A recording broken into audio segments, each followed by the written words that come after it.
उस रात मुंबई की सड़कों पर सब कुछ सामान्य दिख रहा था। लोग अपने अपने काम से लौट रहे थे। कहीं दोस्त हंसी मजाक कर रहे थे तो कहीं परिवार डिनर के लिए बाहर निकले थे। छत्रपति शिवाजी टर्मिनस पर रोज की तरह भीड़ थी। ताज होटल की रोशनी दूर से ही चमक रही थी और अरब सागर की लहरें शहर की रफ्तार को जैसे एक शांत संतुलन दे रही थी। लेकिन अचानक कुछ ऐसा हुआ जिसने इस शहर की सांसें रोक दी। एक तेज आवाज, फिर दूसरी, फिर लगातार गोलियों की गूंज। पहले तो किसी को समझ ही नहीं आया कि हो क्या रहा है। लोगों को लगा शायद पटाखे हैं या कोई छोटी मोटी घटना। लेकिन जैसे ही लोग इधर उधर भागने लगे, खून से लथपथ लोग जमीन पर गिरने लगे, तब एहसास हुआ कि यह कोई साधारण घटना नहीं है। यह एक हमला था, सुनियोजित और बेहद खतरनाक। मुंबई, जो कभी नहीं सोती, उस रात डर से कांप रही थी। 26 नवंबर 2008 रात के करीब 9:20 एक साथ कई जगहों पर हमले शुरू हो चुके थे।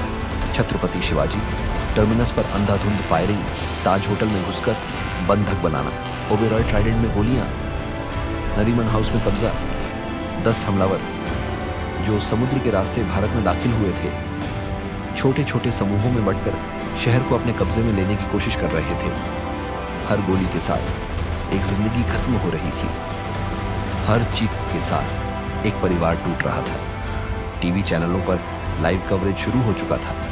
पूरा देश स्क्रीन से चिपका हुआ था। कोई प्रार्थना कर रहा था, कोई गुस्से में था, कोई बस चुप था। घंटे बीतते गए, लेकिन हमले रुकने का नाम नहीं ले रहे थे। इस बीच सुरक्षा बलों को सक्रिय किया गया। स्थानीय पुलिस ने मोर्चा संभाला, लेकिन हमलावरों के पास आधुनिक हथियार थे। उनकी ट्रेनिंग बेहद प्रोफेशनल थी। स्थिति इतनी गंभीर थी कि नेशनल सिक्योरिटी गार्ड्स को बुलाना पड़ा। कमांडो ऑपरेशन शुरू हुआ। ताज होटल के अंदर हर कमरे में खतरा था। हर दरवाजे के एक अनजान डर छिपा था। कमांडोज एक एक फ्लोर क्लियर कर रहे थे, हर कदम पर अपनी जान जोखिम में डालकर। 60 घंटे तक चला यह ऑपरेशन और आखिरकार हमलावरों को खत्म कर दिया गया। लेकिन तब तक बहुत देर हो चुकी थी। 160 से ज्यादा लोग अपनी जान गंवा चुके थे। पूरा देश शोक में डूबा हुआ था। हमले के बाद एक अजीब सी खामोशी छा गई। यह सिर्फ दुख की खामोशी नहीं थी, यह गुस्से की खामोशी थी। और उस गुस्से में एक सवाल बार बार उठ रहा था, अब क्या होगा? लोग जवाब चाहते थे। क्या भारत सीधे युद्ध करेगा? क्या सेना सीमा पार जाएगी? क्या इसका खुला बदला लिया जाएगा? लेकिन इन सवालों के जवाब इतने आसान नहीं थे। जांच शुरू हुई। हमले के एकमात्र जिंदा पकड़े गए आतंकी से पूछताछ की गई। डिजिटल सबूत जुटाए गए, फोन कॉल्स ट्रेस किए गए और धीरे धीरे एक पूरी साजिश सामने आने लगी। इस हमले के पीछे एक संगठित नेटवर्क था। नाम सामने आया, लश्कर-ए-तैयबा, और इसके साथ ही कुछ और नाम भी सामने आए जो इस हमले की योजना बनाने में शामिल थे। लेकिन ये सब सीमा के उस पार थे। मंचों पर आवाज उठाई, दुनिया के सामने सबूत रखे गए। पाकिस्तान से मांग की गई कि दोषियों के खिलाफ कार्रवाई की जाए। कुछ कदम उठाए भी गए, लेकिन वो पर्याप्त नहीं थे। समय बीत रहा था और भारत के अंदर गुस्सा बढ़ता जा रहा था। लेकिन इसी बीच एक और प्रक्रिया शुरू हो चुकी थी। एक ऐसी प्रक्रिया जो खुलेआम नहीं थी। भारत ने अपनी रणनीति बदली।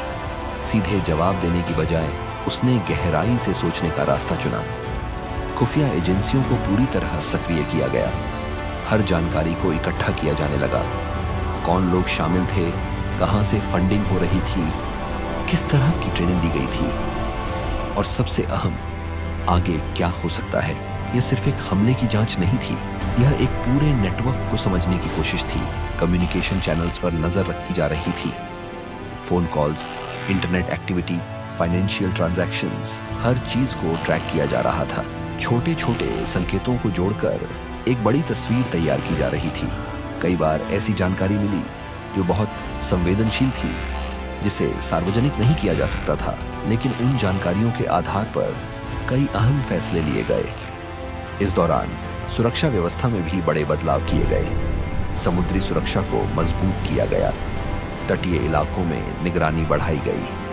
एयरपोर्ट, रेलवे स्टेशन और भीड़भाड़ वाले इलाकों में सुरक्षा कड़ी कर दी गई। नई तकनीकों को अपनाया गया और एजेंसियों के बीच समन्वय बेहतर किया गया। यह सब सिर्फ प्रतिक्रिया नहीं थी, ये एक लंबी तैयारी थी। समय के साथ भारत की यह साइलेंट स्ट्रैटेजी और भी प्रभावी होती गई। अंतर्राष्ट्रीय स्तर पर दबाव बनाए रखा गया, आतंकी संगठनों को अलग थलग करने की कोशिश की गई और अंदर ही अंदर उन सभी गतिविधियों पर नजर रखी जा रही थी जो भारत की सुरक्षा के लिए खतरा बन सकती थी। इस पूरी प्रक्रिया में कोई बड़ा ऐलान नहीं हुआ, कोई खुला बदला नहीं दिखा, लेकिन इसका मतलब यह नहीं था कि कुछ नहीं हुआ। असल में जो हो रहा था वह इतना शांत था कि उसकी आवाज बाहर तक नहीं पहुंच रही थी।